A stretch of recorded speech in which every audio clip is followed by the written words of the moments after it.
What's up, guys and gals? Iceman here. Welcome to Chilling Tales. So I bring to you this bear attack story with a heavy heart. You guys know I've been researching these incidents for some time, and I have many videos on this channel regarding them. But this one is very disturbing. It's predatorial to an extent, and there's a twist to this story. This poor young woman by the name of Kara loved to go to Yellowstone. She'd go there with her boyfriend. They'd go walking down the trails, looking at the geysers, or whatever the hell you call them, the things that shoot water up. They'd use their binoculars. They'd look at the wolves. They'd look at the elk. They'd look at the caribou and so forth. They'd look at the bears. Kara was a beautiful young woman with her whole life ahead of her. She was a kind spirit, inside and out. Blonde hair, youthful, very bubbly. She'd dance around like a little Disney princess to an extent. She'd laugh. She was filled with joy. She loved animals. She'd study them. She'd take photos of them. She'd post them on her Instagram. She was on one of those websites where you take photos and you sell them. You know what I'm saying? You sell them for a commission. And seeing how she lived near Yellowstone, she'd use her camera and just snap photos of the bears, right? But then horror struck. One wretched October evening, she was camping on her own. Her boyfriend wasn't joining her this time around. But there were other folks not far in different tents. She was near just a bunch of brush and a little creek that ran through it. She was roasting marshmallows that night. She usually had a pretty strict diet, anti-inflammatory. But that night was special. She caught some amazing photos of mother sow bears and her little cubs. Some amazing photos of the wolf pack. Alright? And some nasty stuff, them ripping little bunnies to shreds and so forth. Which is sort of eerie, because that's the sound that the people heard who were near Kara's tent on that night. The sounds of a bunny. You know, have you guys ever heard that before? When a pussycat gets a hold of a bunny, or a weasel gets into a bunny nest, the little bunnies go There's some high-pitched noise. And they say that that's the sounds that came out of that tent. And no, she wasn't with her boyfriend, like I said. It was a different kind of high-pitched sound. Alright? She's getting dragged out of that damn tent by her skinny little ankle. Now here's the thing. It was about 1 a.m. Now, Kara was 22 years old when this happened. All right, she'd stay up late, browsing on her phone, just doom scrolling on the damn thing. She had a habit of just constantly refreshing the page of that website that she'd sell the photos on, because she could see if she got a sale or not, or more people were watching the photos that she had to sell.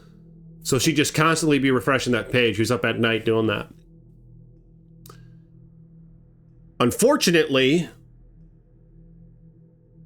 somehow, a sow grizzly decided to get into Kara's tent. Now, this bear specifically had these long, yellow, bacteria-ridden claws and these massive fangs like a saber-toothed tiger. Now, here's the thing. There's a kicker to this story. I'm not talking about the kicks that Kara would emit to the bear's face and skull as she was getting ripped out of the damn tent. There's something wrong with this bear. I'll post this story on my Patreon. This bear had a broken jaw.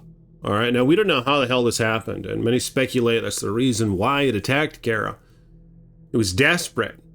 With a broken jaw, I mean, it's probably hard to scavenge for grub and all that.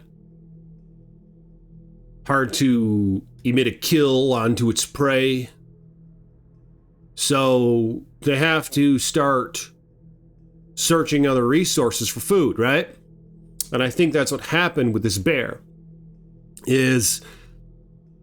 It was an act of desperation. It wasn't a very big grizzly. All right, this grizzly was only like 300 pounds. Couple years old, female, no cubs. But it grabbed Kara by it took its claws and it sliced into the tent door. And then the fabric just fell away. And Kara's white little leg was exposed and she had her little shoe on. And the bear reached in and grabbed her ankle and just started pulling her out.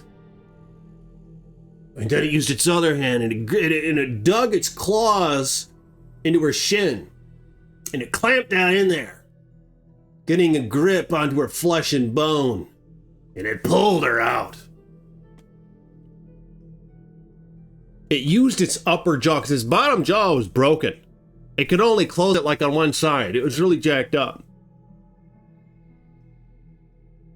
But it wrapped its jaw around her neck, kinked her neck to the side, and just started dragging her into the thicket, right? And she was screaming like a tortured bunny. I don't want to make the sounds again, but you guys know what they sound like now. Kara was screaming bloody death and murder. This bear just thrashing her around like a rag doll, just trying to get a good grip on her. It hurt the bear to wrap its jaws around her. So it sort of let her go with its mouth and just was dragging her out of the tent. You know, it was trying to get away. I think the bear perceived that there were other people in the surrounding area. So the folks in the tent, next door to Kara basically, heard all this going on. And they came running out of there with pepper spray. They saw Kara's carcass getting dragged away, right? She was very lightly clothed. You could see the blood on her abdomen running down her thigh and shin, and around her neck and shoulder and breast. The red blood clashing with her pale white skin in the moonlight, looking black. Black like the soul of that bear. But who could blame it? The damn thing was desperate. So about 20 foot out from Kara's tent, you see all the scathe marks, you see the tussle, Kara's still screaming bloody murder, and this guy comes running out of the tent. Get off, bear! Get off her, bear! Get! Screaming. The bear pays no attention to him and continues to drag her into the brush. The guy runs back to the tent. His little girlfriend's in there screaming up bloody hell because she sees what's going on. She hands him a massive can of bear spray, right? Something that Kara probably should have had on her, but she didn't. He runs up to the bear and just points the can at it and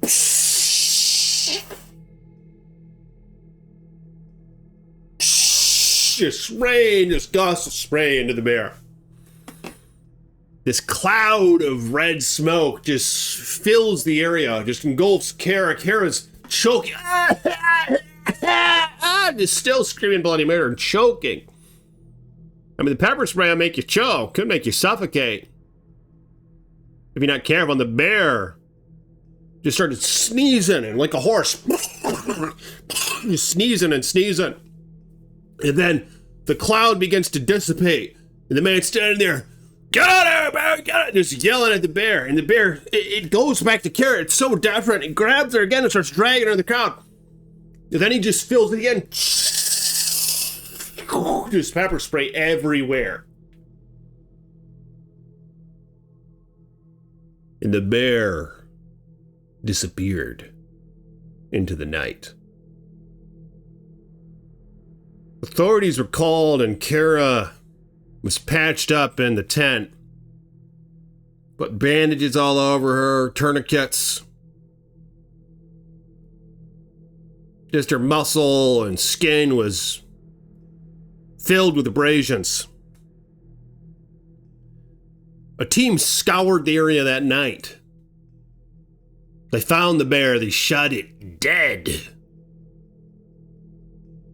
And they found that its jaw was like busted up, and it wasn't an immediate thing, it wasn't a recent injury. There was all sorts of healing that took place around it, but I mean, the bone was dislodged.